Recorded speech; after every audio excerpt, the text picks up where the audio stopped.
Every gambler knows that the secret to surviving, I don't wanna take advice from fools. You always won every time you placed a bet. Money, that's what I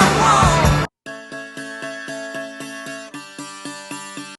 I'm Joe Duffy, CEO of OffshoreInsiders.com. We're going to talk about yards per point and how to exploit it in handicapping.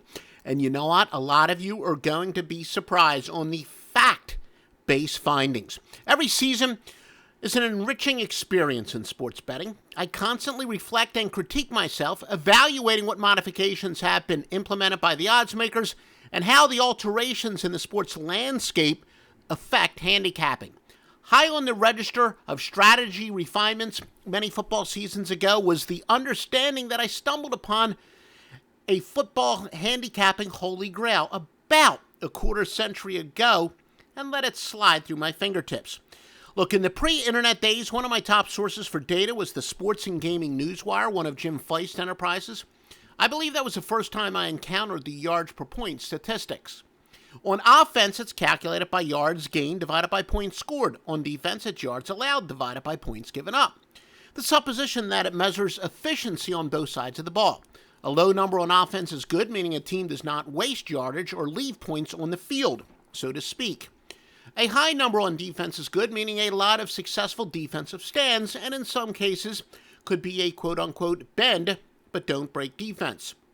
However, conventional thinking, which is handicapping's ultimate oxymoron, would say bet on the efficient teams against the inefficient. The stat proved not only worthless, but if anything, one would be better off fading the statistic. That is, one should bet on the least efficient team. Here is that magic phrase again. Say it with me.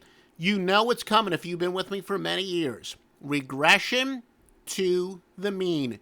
In fact, based on net yards per play, offensive yards per play minus offensive yards per play allowed, or I guess defensive yards per play allowed, favorites with a net edge of at least 2 yards per play are a go against of 248, 208, and 7. So yes, statistically, the worst team as measured by net yards per play is a pretty good bet on.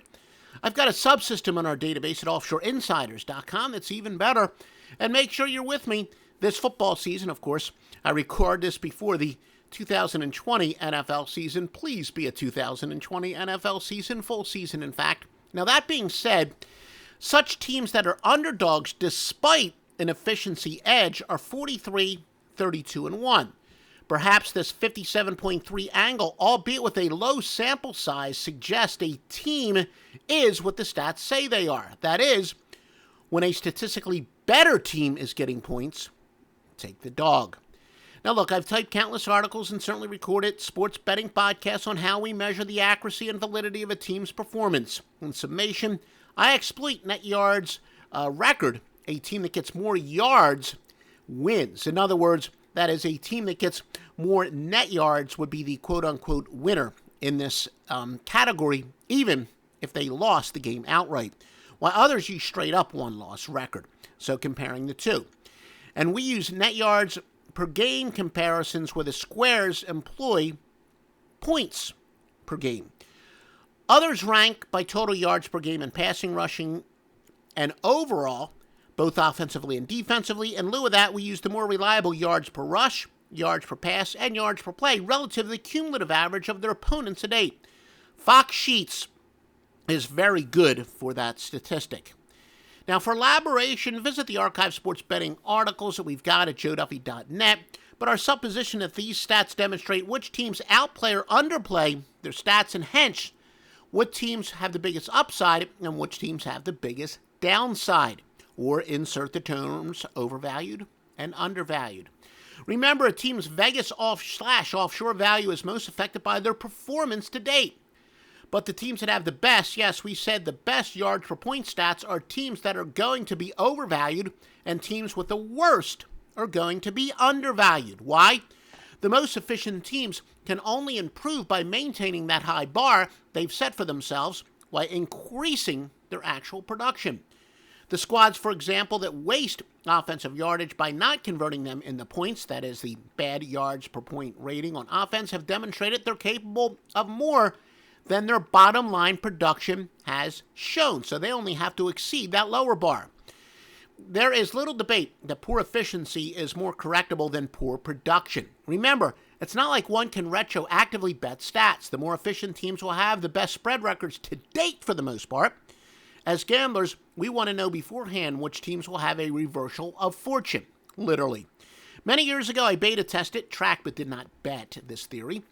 Voila! Yes, the teams that were wasting yards did have the biggest upside, and the least wasteful teams did have the biggest downside. Essentially, it proved to be a great way to buy low and sell high and apply it to handicapping.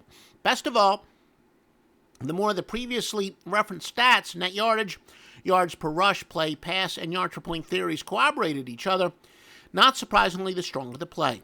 If the data contradicted, of course, it meant there was perhaps no statistical angle to exploit. Well, visit me, Joe Duffy's Picks at offshoreinsiders.com for the best plays in the handicapping industry, and you've got more than 32 years of professional experience at your fingertips at offshoreinsiders.com.